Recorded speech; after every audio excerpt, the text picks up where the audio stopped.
Alhamdulillah sudah kita bahas dua pembagian, yaitu nama-nama dzatiyah menunjukkan sifat dzatiyah, ada nama-nama menunjukkan sifat fi'liyah. Ini kalau ditinjau dari nama, karena tiap nama mengandung sifat. Berarti sifat juga dibagi dua, ada dzatiyah, ada fi'liyah.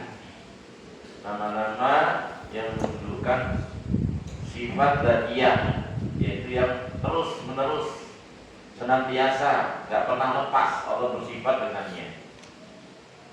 Kalau fi'liyah, nama-nama yang mengandung sifat yang berkaitan dengan masyiah, dengan kehendak. Insya'a fa'alaha wa insya'a la yaf'alaha. Kalau Allah kehendaki Allah melakukannya, kalau Allah kehendaki Allah nggak melakukannya.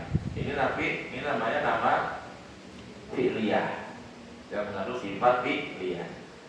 Yang perlu kita tambahkan tadi apa, kita ingat-ingat kalau setiap nama mengandung sifat. Tetapi nanti ada sifat-sifat yang tidak diambil daripadanya nama. Karena masalah penetapan nama, satu sifat itu harus dengan dalil dari Quran, dari hadis. Tidak ada tempat untuk beristihad. Ada dalam Quran, dalam hadis sifat, tapi tidak ada nama dari sifat tersebut. Seperti sudah kita contohkan tadi, Allah punya sifat bicara, al-kalam, Al-Quran kalamullah. Ya, Allah bicara dengan Nabi Musa, bicara dengan Nabi Adam, bicara dengan Nabi Muhammad SAW ketika Isra Mi'raj. Tapi tidak ada nama Allah Al-Mutakallim yang maha berbicara. Allah punya sifat istawa, Ar-Rahman al-Arsy istawa, bahkan dalam 7 ayat disebutkan. Tapi tidak ada nama Allah Mustawin. Ya, istawa, yastawi, istiwaan, mustawin, mustawan, istawi, la tastawi, mustawan. Kata sifatnya kita ngerti. Tapi tidak ada isim fa'il dari sifat tersebut sebagai nama bagi Allah, atau sifat mustafa atau siyagul mubalaghah. Tidak ada. Allah punya sifat turun, ya, yanzilu rabbuna. Tapi tidak ada nama Allah nazil, zat yang turun, tidak ada. Allah punya sifat irodah, aroda yuridu irodatan, kehendak. Ya, tapi tidak ada nama Allah muridun, aroda yuridu irodatan, muridun, muradun, aridalah turid, muradun. Tidak ada nama Allah muridun, yang berkehendak, zat yang maha berkehendak, tidak ada. Tapi Allah punya sifat irodah, Allah punya sifat cinta. Tapi tidak ada nama Allah muhibun. Allah punya sifat marah. Tidak ada nama Allah godibun atau godban. Tidak ada nama Allah godban. Tapi Allah punya sifat marah. Nah, ini yang saya katakan tadi, tiap nama mengandung sifat. Ya, nama ada terbagi dzatiyah, terbagi fi'liyah. Tinggal nama itu mengandung sifat apa. Terus sifatnya terbagi juga, ada sifat fi'liyah, sifat dzatiyah. Cuma kalau sifat nanti ada pembahasan, tidak semua sifat diambil daripadanya nama. Baik, kok tiap nama mesti diambil sifat. Karena nama Allah itu nggak ada yang kosong. Kosong dari mana? Cuma nama tok, nggak ada kayak gitu. Kalau kita iya, namanya tok yang bagus. Kita nggak bersifat dengan nama tersebut, nggak ada. Tapi kalau sifat nggak bisa diambil daripadanya nama. Begitu. Makanya jangan suka melazimkan. Bahaya ini. Kadang orang itu suka melazimkan. Lazim itu kan akal sebetulnya. Iya, berarti gitu kan. Ini nggak bisa. Harus ada nas khusus tentang tetapnya satu nama, satu sifat bagi Allah. Ya, sudah kita bahas nama Allah banyak, tak terbatas bilangan tertentu. Jadi, kalau nama dia tak terbatas, berarti sifat lebih lagi. Karena pembahasan sifat lebih luas daripada pembahasan nama. Ini pembahasan awal sifat memang agak detail, banyak rincian. Ya, masih banyak kadang ikhwah yang belum paham perincian asma wa sifat. Sedangkan ikhwah kadang ustaz aja bagiannya masih ada yang samar juga. Sampai-sampai sopir itu buat daurah ustaz. bahas masalah asma wa sifat. Pernah dengar ada daurah Firanda yang daurah sama yang ikut pusat-pusat pembahasan asma wa sifat. Kadang-kadang masalah sikap wal kita pencong kokoh kata itu masalah sifat kadang enggak mudah. Sifat zatiyah, sifat ada sifat zatiyah, ada sifat fi'liyah. Gitu. Ada sifat-sifat nanti sifat yang ditetapkan bagi Allah, ya, musbatah. Ada sifat manfiyah yang dinafikan oleh Allah, subutiyah sama salbiyah. Ini juga pembagian sifat. Ada sifat-sifat subutiyah, ada sifat-sifat salbiyah. Sifat subutiyah, sifat yang ditetapkan oleh Allah dalam Quran atau dalam hadis. Sifat salbiyah, sifat yang dinafikan oleh Allah, seperti ngantuk, tidur, capek, letih, ya, dolim, itu sifat salbiyah. Ya, kalau ditetapkan ya ilmu, sama, basor, istiwa, bicara, iroda, itu sifat-sifat subutiyah. Nanti terbagi juga sifat-sifat, ada sifat subutiyah yang tetap bagi Allah, ada sifat-sifat salbiyah. Baik. Sifat ulu, sifat ulu, ya, sifat ulu itu bisa diambil dari nama Allah Al-A'la atau nama Allah Al-Ali. Ya, Allah bersifat Al-A'la, punya nama Al-A'la, Sabis Marobikal A'la. Allah juga punya nama Al-Ali, wa huwal Aliyul Azim. Nama Al-A'la, nama Al-Ali ini mengandung sifat ulu, tinggi, ya, ala ya'lu uluan alin, ya, ini kata masitannya. Ini nanti penting belajar bahasa di sini kita membahasakan nanti. Penting belajar bahasa itu di sini nanti, walaupun sudah selesai. Jadi kalau kita ngerti pecahan kata, itu ketika pembahasan asma sifat kita lebih nyambung. Ya, Allah punya nama Al-A'la, Maha Tinggi. Aliyun juga maha tinggi, cuma beda lafaz. Mananya hampir sama, maha tinggi. Berarti Allah punya sifat tinggi. Sifat tinggi namanya ulu, ala ya'lu uluan, masdar. Ulu, sifat ulu itu zatiyah apa fi'liyah? Sifat ulu zatiyah atau fi'liyah? Ada yang bilang zatiyah, ada yang bilang fi'liyah. Berarti kalau fi'liyah kadang-kadang ada yang lebih tinggi dari Allah. Kayak gitu kan frekuensinya. Ulu sifat dzatiyah. Para ulama, ulu ini masuk dalam kategori sifat dzatiyah. Sifat yang terus-menerus senantiasa menyertai Allah, tidak pernah lepas. Walaupun Allah punya sifat nuzul, ya, punya sifat turun, bersama itu Allah tetap tinggi di atas seluruh makhluk-makhluknya. Karena apa? Ulu itu masuk dalam kategori sifat dzatiyah, bukan fi'liyah. Allah turun, berarti kan gitu kan? Oh, berarti ulu itu fi'liyah, kan? Jadi kita tetap harus banyak membaca penjelasan para ulama. Ulu sekali lagi sifat tinggi itu sifat dzatiyah. Sifat ulu ada 3. Saya bahas ya. Ulu dzat. Sifat tinggi bagi Allah ada 3. Pertama ulu dzat, tinggi zatnya. Zatnya Allah di atas seluruh makhluk. Yang kedua uluul qadar. Dal roh uluul qadar, yaitu tinggi nama-nama dan sifat-sifatnya. Ini kedua. Yang ketiga uluul qahr.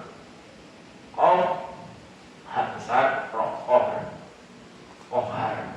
Uluul qahr, tinggi kekuasaannya. Nama Allah Al-A'la, Al-Ali, Maha Tinggi. Dari nama ini diambil sifat ulu. Allah punya sifat tinggi. Cuma sifat ulu ini juga kadang diambil bukan hanya dari nama Al-A'la sama Ali. Karena ada nas yang lainnya nggak pakai lafaz nama Ali atau Allah, dari situ juga bisa diambil sifat ulu bagi Allah. Paham maksud saya? Jadi sifat ulu itu bisa diambil dari nama Al-A'la, nama Ali, tapi bisa juga diambil bukan dari nama Al-A'la, bukan dari nama Al-Ali, dari nas yang lain, yang itu nanti dari maknanya kita ngerti Allah itu punya sifat tinggi. Semisal apa? Semisal ayat atau hadis menjelaskan turunnya sesuatu dari Allah. Gitu. Turunnya sesuatu dari Allah. Ketika dikatakan turun dari Allah sesuatu, berarti apa itu? Allah di atas, kan begitu. Iya kan?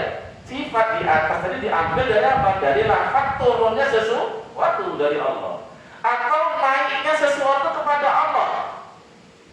Ada disebutkan sesuatu naik kepada Allah.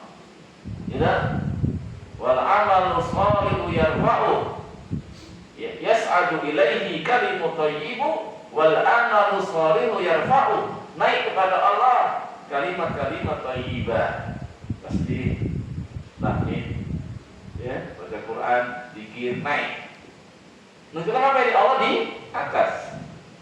Maka Isra Mi'raj itu juga menunjukkan Allah di atas. Jadi sifat Allah ini banyak sisi pendalilannya, bukan hanya dari nama Al-A'la sama Ali gitu. Bahkan itu dibukukan sendiri oleh sebagian ulama, isbatu, penetapan sifat ulu. Dikatakan ada ribuan dalil, ribuan penunjukan Allah itu sifatnya punya sifat tinggi. Bukan cuma satu dua dalil, banyak. Ya, dan tinggi Allah ini tadi sifat ulu itu dibagi tiga. Ada ulu zat, tinggi zatnya Allah di atas seluruh makhluk. Ada ulu qadar, tinggi nama-nama dan sifatnya. Gak ada yang punya nama bersifat kayak Allah, tinggi, ya, sempurna. Semua nama, semua sifat sempurna, dari itu tidak ada kurang. Itu hanya Allah, tinggi dalam nama dan sifat. Ketiga, tinggi dalam kekuasaannya. Ulul qahr, kuasa, kekuasaannya paling tinggi. Allah lah hakimnya para hakim, ya, qadinya para qudhat. Ya, Allah menjadi hakimnya para hakim. Ya, di atas keputusan kita ada keputusan tertinggi. Di atas kuasa makhluk masih ada kuasa yang lebih tinggi, yaitu kuasa Allah. Ini semua wajib diimani. Masuk dalam pembahasan iman kepada Allah, kandungan mengimani nama dan sifat. Ada 4, ingat-ingat. Mengimani wujudnya Allah, mengimani rububiyah Allah, mengimani uluhiyah Allah, mengimani nama dan sifat. Nama sifat ini masih banyak pembahasannya. Kita sampaikan, mulai kita sampaikan. Dan sudah banyak yang kita bahas ya sebenarnya dari pertemuan yang lalu. Ini jangan dilupakan. Kemudian bagian yang ketiga dari nama-nama. Ada nama-nama Allah itu mengandung makna pensucian Allah dari segala macam aib dan cacat. Ya, kalau tadi sudah kita bahas Zatiyah, Fi'liyah. Yang ketiga, ada nama-nama Allah itu mengandung makna pensucian Allah, pembersihan Allah dari segala macam aib dan cacat. Contoh, As-Salam, ya, Al-Malikul Qudusus, Salamun Mu'min. Al-Qudus juga masuk. Kudus sama As-Salam ini termasuk nama-nama yang di situ mengandung pensucian Allah dari segala macam aib dan cacat. Salam yang maha selamat, As-Salam yang maha selamat, maha selamat dari aib dan cacat. Cuma ingat, mensucikan Allah dari aib dan cacat ini jangan dikias dengan makhluk. Maksud saya, kadang-kadang ada satu sifat itu bagi makhluk sempurna, tapi bagi Allah malah cacat. Ya, ada satu sifat itu bagi makhluk sempurna, bagi Allah malah cacat. Atau kebalikannya, bagi makhluk itu sifat yang cacat, bagi Allah malah sifat yang sempurna. Jadi cacat, ya, kurang dalam masalah aib yang kita sucikan Allah daripadanya, itu kembali kepada apa yang layak, yang pantas bagi Allah. Jangan disamakan dengan makhluk. Tidak setiap aib yang ada pada makhluk itu aib bagi Allah. Tidak setiap kesempurnaan yang ada pada makhluk itu sempurna bagi Allah. Kalau antum nggak punya anak, sempurna apa cacat? Cacat. Nggak punya anak loh. Ketika dia cacat jadi kurang. Gitu. Tapi kalau Allah punya anak, Allah cacat.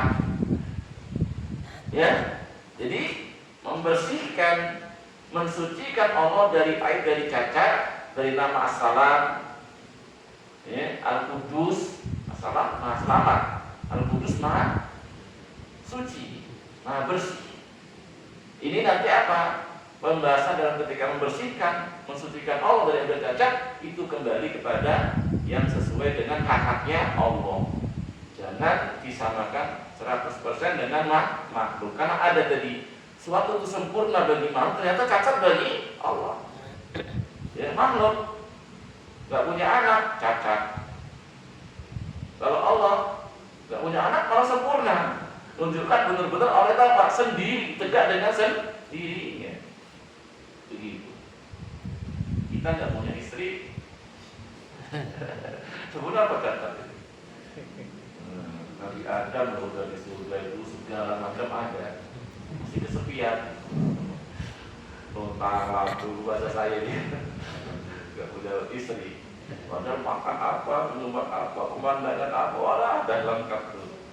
Akhirnya Allah ciptakan pasangannya dari tulang rusuk. Antum udah dari pejabat, rumahnya bagus, kendaraannya wah, makan minum lah, omongan apa ada semua. Tapi nggak punya istri. Gak enak, gak lengkap. Tapi kalau Allah, ya, malah cacat. Makanya Allah katakan lam yalid walam yulad walam yakul lahu kufuwan ahad. Mattakhadallahu min waladin wa ma kana ma'ahu min ilah. Tidak ada sekutu kalau bagi Allah. Kalau kita nggak bisa hidup sendiri. Kalau Allah bersendirian memang tidak. Gak butuh bantuan makhluk. Al-Hayyu, hidup, Al-Qayyum, tidak dengan sendirinya. Bahkan yang lainnya semua pakai kepada Allah. Kalau kita mau sendirian tidak bisa. Kita harus sosial. Ini, jadi mensucikan Allah, membersihkan Allah dari segala macam aib dan cacat. Ada nama-nama modelnya yang ketiga seperti ini. Contohnya apa tadi? As-Salam, Al-Qudus, termasuk As-Subuh. Subuhun Rabbul Malaikati Waruh. Ini Subuh termasuk nama Allah juga, Kudus nama Allah juga, As-Salam nama Allah juga. Dan ini maknanya hampir berdekatan. Ya, Maha Selamat, Maha Suci, Maha Bersih. Apa maknanya? Disucikan, dibersihkan dari segala macam aib dan cacat sesuai dengan haknya Allah. Bukan aib dan cacat kaitan dengan haknya hamba. Kemudian yang terakhir, ada nama-nama Allah yang sekedar menunjukkan kesempurnaan saja. Ya, seperti Al-Majid. Ya. Yang Maha Agung. Ya, yang Maha Agung, yang Maha Mulia. Karena apa? Karena Allah sifat-sifatnya semua sifat-sifat yang agung, sifat-sifat yang mulia. Al-Hamid, yang Maha terpuji. Ini menunjukkan kesempurnaan. Karena begitu sempurnanya Allah dalam seluruh sisinya, makanya nggak ada cacat, nggak ada aib, ya. Baginya sifat-sifat yang sempurna, yang Maha Agung, Al-Azim, Maha Besar, Al-Hamid, Maha terpuji, As-Somad, As-Somad yang tidak membutuhkan kepada selainnya. Bahkan yang selainnya membutuhkan Allah, bergantung kepada Allah Subhanahu wa ta'ala. Mungkin ini yang bisa kita bahas, yang bisa kita kaji dalam kesempatan ini, pembahasan tentang pembagian nama-nama Allah. Ya, ini dibagi oleh para ulama. Untuk apa? Untuk memudahkan kita di dalam memahami nama-nama Allah. Bagaimana tauhid dibagi jadi 3, itu dari para ulama. Dari hasil istiqra. Istiqra itu membaca, meneliti Quran hadis dibagi. Bagaimana pembagian hukum fikih ada 5. Itu juga dari hasil istiqra. Kalau banyak dalilnya nggak ada memang. Ya. Tapi bukan berarti ini tidak boleh. Ini yang dinamakan masalihul mursalah, istilah dalam pembahasan usul. Tidak masuk dalam bid'ah. Sebagian orang ingkari pembagian tauhid jadi 3. Ya. Kuliah atau sifat. Ya. Ini sebenarnya hal yang sangat menunjukkan rendahnya pemahaman. Karena kalau mereka mengingkari pembagian jadi 3, itu nanti kelazimannya juga mengingkari pembagian hukum fikih jadi 5. Sama saja. Demikian pula mengingkari pembagian kalau belajar bahasa Arab, kata-kata baru ada 3. Kalau enggak fi'il, isim, huruf. Itulah, atau buka kitab setebal apa isinya bahasa itu cuma 3 kata-katanya. Kalau enggak fi'il, isim, huruf. Fi'il nanti pembagiannya banyak. Al-ismu binadhuri ila nau'ihi, al-ismu binadhuri adadihi ila bunyati, banyak pembahasannya. Fi'il juga pembahasannya banyak, huruf pembahasannya juga banyak. Tapi sekian banyak kata-kata kita bahkan tebal menjadi cuma 3 isinya. Kalau enggak isim, fi'il, huruf. Gitu. Sama enggak bahas tauhid. Kalau enggak bahas perbuatan-perbuatan Allah, bahas nama-nama sifat-sifatnya. Kalau enggak itu pembahasan Allah yang tadi badai. Di mana letak salahnya? Pembagiannya. Kalau salah berarti salah juga pembagian yang lainnya. Jadi dibedakan antara itu perkara yang bid'ah dengan perkara itu masalihul mursalah. Ya. Ini kita tetap harus kembali kepada penjelasan para ulama ahlinya, sehingga kita tidak rancu, ya, tidak salah dalam memahami. Sebelum ditutup, mungkin ada yang ingin ditanyakan berkaitan dengan asma wa sifat. Paham salah ya? Enggak, tanyanya paham kan? Tekan bingung. Ya. Jadi antum coba di murojaah lagi, diingat pembahasan terus sudah lewat. Jadi dari catatan antum atau dari ceramah-ceramah yang kita sampaikan, sehingga antum punya gambaran bagaimana itu manhaj Ahlus Sunnah. Itu Ahlus Sunnah dalam masalah asma wa sifat. Karena banyak kelompok yang sesat. Ada Jahmiyah, ada Mu'tazilah, yang paling banyak sama Asy'ariyah. Ternyata tertipu, dikira asal itu Ahlus Sunnah, dan bukan Ahlus Sunnah. Karena mereka ini paling banyak pengikutnya.